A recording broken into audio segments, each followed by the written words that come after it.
এই হ্যালো, শুভ সকাল। তোমরা সবাই কেমন আছো? আশা করি ভালোই আছো। এদিকে আমি আমার আজকে অসুস্থ মায়ের লেগে রান্না করতেছি। একদম তেল মশলা কিছুই নাই বলতে গেলে। একটু তো তেল দিতে হইব, তেল ছাড়া তো একদমই রাঁধতে পারতাম না। তো শুধু তাই লেগেই তরকারিটাকে অসুস্থ মা বলতে আমার মেয়ের লেগে আর কি, ছোটো মেয়ে। তো এদিকে আমি ভাতটাও বয়ে দিচ্ছি তাই লেগে।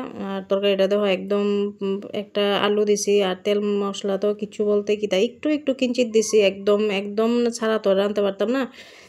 ২টা কাঁচা লঙ্কা ফাইরা দিয়ে একটু জিরা একটু হলুদ দিয়ে একটা আলু দিয়ে এমনি তরকারিটা রান্না করে দিতেছি। একদম পাতলা ডালের মতো, মানে ঝোল ঝোল করে দিমু ২টা কাঁচা লঙ্কা ফাইরা দিয়ে, মানে বলতে গেলে এটা মনে করো আলুটা ইয়ে করে সেটা একদম মানে সিদ্ধ ঝোলের মতোই হইলো তরকারিটা, কোনো স্বাদ মাত নাই। এটাই বলে খুব স্বাদ তার কাছে। তো ওইদিকে আমি চা লইয়ে দিয়েছি, চা ডালু ওখানে এখন তরকারিটা আমার হয়ে গেছে গা। এই দেখো পাতলা ঝোল, মানে কইলাম যে একদম পাতলা ঝোল ওই ডাইলের মতো। এইটাই বলে খুব টেস্ট। হ্যাঁ, মানে ঝাল খাইতে পছন্দ করে না, তার লেগে এটাই খুব স্বাদ।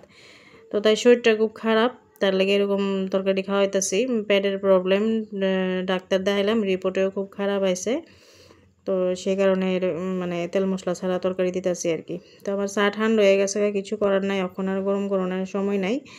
তো এই ঠান্ডা চাটাই খাইতেছি, কি করুম। তাই এখন ভাত খাওয়ামু, তো ঠান্ডা চাটাই খাইয়া এই যে আমার তরকারিও একদম কমপ্লিট হয়ে গেছে গা। দেখো অনেকে আবার কড়াইটা দীক্ষা সমালোচনা করবা, সমালোচনা করো না, আমার ঘরে কড়াই আছে। তো এটার ভিতরে সবসময় রান্না করি না। তো মানে তাই লেগে অল্প একটু তরকারি রান্না করুম, তো এটা লেগে এটা বয়েছি আর কি। তো এদিকে তাইরেও ভাত দিয়ে লাইছি। সবাই প্রার্থনা করো আমার মেয়ের শরীরটা যাতে তাড়াতাড়ি ভালো হয়ে থাকে। ভালো লাগলে লাইক কমেন্ট শেয়ার করে দিও। ধন্যবাদ সবাইকে।